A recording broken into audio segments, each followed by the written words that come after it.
हम तब धानबाद में रहते थे। हमारे पड़ोस में एक बॉदी रहती थी, बहुत सुलझी हुई, शांत और खूबसूरत। उनका नाम था संध्या। जब भी वो हमारे घर आती, घर जैसे एक अलग रौनक से भर जाता। उस दिन घर पर मैं अकेला था। माँ किसी मीटिंग में गई थी और पापा गाँव गए थे। शाम को अचानक दरवाजे की घंटी बजी। दरवाजा खोला तो सामने संध्या बॉदी थीं। हल्के नीले रंग की साड़ी में वो हमेशा की तरह बेहद सादगी भरी लग रही थीं। माँ घर पर नहीं है? उन्होंने मुस्कुराते हुए पूछा। नहीं, आज वो थोड़ी देर से आएंगी। अच्छा, कोई बात नहीं, फिर मैं बाद में आऊंगी। इतना कहकर वो चली गईं, लेकिन उनकी मुस्कान मेरे जेहन में रह गई। कुछ दिन बाद एक शाम फोन बजा। आवाज आई, संध्या बोल रही हूँ। आज मेरे पति शहर से बाहर है। थोड़ा डर लग रहा है। क्या तुम रात मेरे घर रह सकते हो? मैंने थोड़ी झिझक के बाद कहा, जरूर। रात को जब मैं उनके घर पहुंचा, उन्होंने मुस्कुराकर दरवाजा खोला। घर में हल्की सी खुशबू फैली थी, जैसे चंपा और बारिश की गंध एक साथ हों। उन्होंने कहा, तुम खाना खा लो, मैंने बना लिया है। कमरे में गया, लेकिन नींद नहीं आ रही थी। बाहर हल्की हवा बह रही थी। खिड़की से आती रोशनी में उनका कमरा थोड़ा सा दिख रहा था। मैंने देखा वो खिड़की के पास बैठी थीं, शायद चांद देख रही थीं। चेहरे पर एक अजीब सी उदासी थी। मैं धीरे से बोला, बॉदी, सब ठीक है? उन्होंने कहा, हाँ, बस कभी कभी अकेलापन बहुत चुपचाप आकर बैठ जाता है। कुछ देर तक हम दोनों खामोश रहे। बस हवा चलती रही और दीवार पर परछाइयाँ हिलती रहीं। उस रात हमने ज्यादा कुछ नहीं कहा, लेकिन उस खामोशी में जो अपनापन था, वो शब्दों से कहीं गहरा था। सुबह जब मैं उठकर जाने लगा, तो उन्होंने बस इतना कहा, धन्यवाद। कल रात पहली बार डर नहीं लगा। उस रात के बाद मेरे और संध्या बॉदी के बीच एक अजीब सा रिश्ता बन गया था, न दोस्ती न दूरी, बस एक समझ, एक खामोश अपनापन। मैं अक्सर उनके घर जाता, कभी किसी काम के बहाने, कभी बस हाल पूछने। धीरे धीरे मुझे महसूस होने लगा कि बॉदी के जीवन में कुछ तो है, जो उन्हें भीतर से तो रहा है। वो हंसती थीं, बात करती थीं, पर उनकी आंखों में हमेशा एक हल्का सा डर छिपा रहता था। एक दिन शाम को जब मैं उनके घर पहुंचा, तो देखा घर का दरवाजा आधा खुला था। अंदर घुसा तो बॉदी बरामदे में बैठी थीं। उनके हाथ में पुरानी तस्वीरें थीं। मैंने धीरे से पूछा, क्या हुआ बॉदी? कुछ परेशान लग रही है। उन्होंने एक तस्वीर मेरी ओर बढ़ाई। ये मेरे पति की है, सुनील। 6 महीने से वो बाहर है। कहते हैं काम का प्रोजेक्ट चल रहा है, पर अब उनका फोन भी कम आता है। उनकी आवाज कांप रही थी। मैं चुपचाप पास बैठ गया। थोड़ी देर बाद हल्की बारिश शुरू हो गई। बिजली चमकने लगी और हवा में मिट्टी की खुशबू घुल गई। बॉदी ने धीरे से कहा, जानते हो सायन, कभी कभी लगता है वो लौटकर नहीं आएंगे। मैंने उनकी ओर देखा, वो कांप रही थीं। मैंने बस इतना कहा, जब तक वो नहीं आते, आप अकेली नहीं हैं।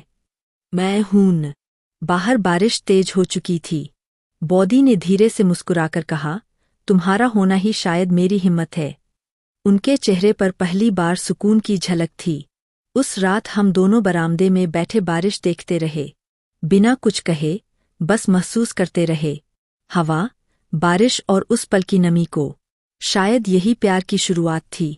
एक ऐसा प्यार जो शब्दों से नहीं, चुप्पियों से जन्म लेता है। बरसात के बाद के दिन जैसे शांत हो गए थे। संध्या बॉदी अब पहले जैसी नहीं रही, उनके चेहरे पर मुस्कान लौट आई थी। हम रोज बात करते, चाय पीते, हंसते, पर दोनों जानते थे कि ये रिश्ता किसी नाम के बिना था। एक शाम मैं कॉलेज से लौट रहा था, तभी देखा बॉदी के घर के बाहर एक टैक्सी रुकी है। एक आदमी उतरा, सूटकेस लिए, थका हुआ सा चेहरा। वो था सुनील, बॉदी का पति। मेरे कदम जैसे रुक गए। अंदर से बॉदी की आवाज आई, सुनील, तुम?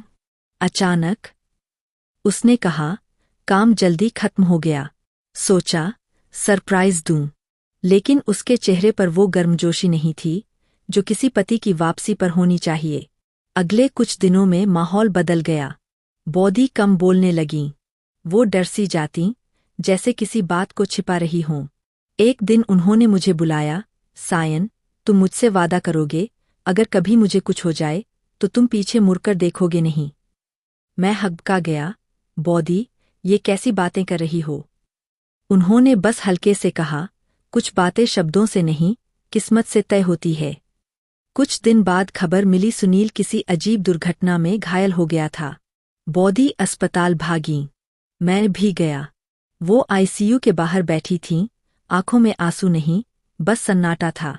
जब मैंने उनके कंधे पर हाथ रखा तो उन्होंने कहा, शायद जिंदगी हमें बार बार ये सिखाती है कि प्यार किसी का इंतजार नहीं करता, बस अपने वक्त पर आता है और चला भी जाता है।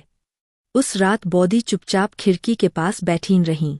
बारिश फिर शुरू हो गई थी, वही बारिश जिसने हमें पहली बार करीब लाया था।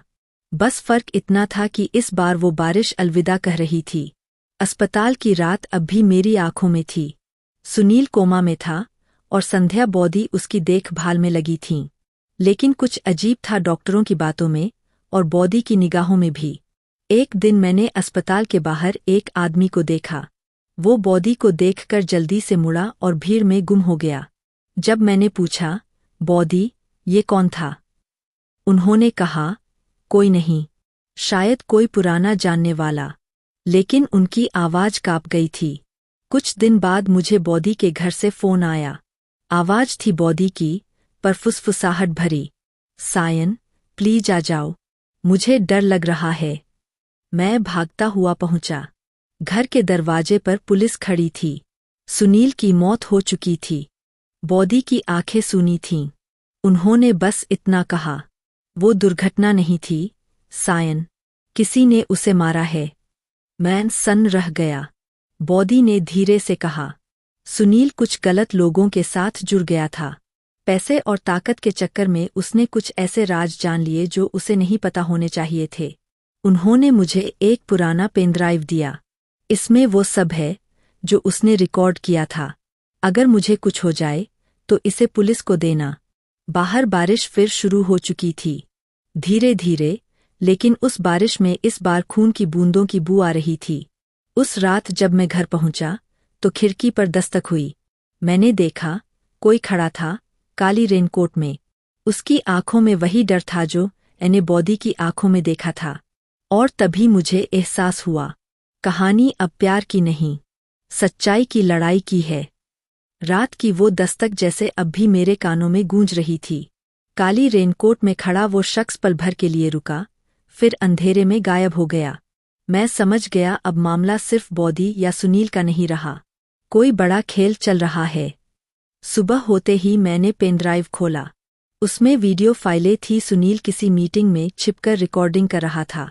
3 लोग दिख रहे थे, एक कारोबारी, एक नेता और तीसरे का चेहरा देखकर मेरी सांस रुक गई। वो था इंस्पेक्टर वर्मा, जो सुनील की केस की जांच कर रहा था। अब सब साफ था। सुनील ने कुछ ऐसा जान लिया था जो उन्हें सबके लिए खतरा बना देता। और अब वही लोग बॉदी के पीछे थे। मैं सीधा बॉदी के घर पहुंचा। दरवाजा खुला था, अंदर सन्नाटा।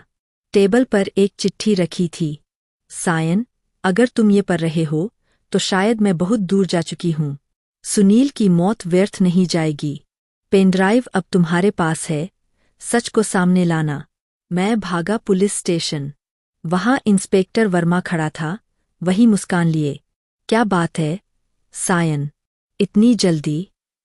मैंने पेनड्राइव उसकी मेज पर रखा और बोला, अब ये केस तुम्हारे हाथ में नहीं रहेगा।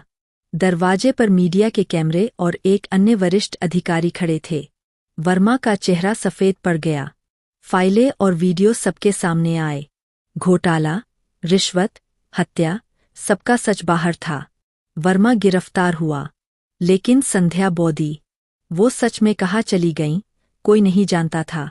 कई महीनों बाद एक दिन मुझे एक लिफाफा मिला। सायन, अब डर नहीं लगता।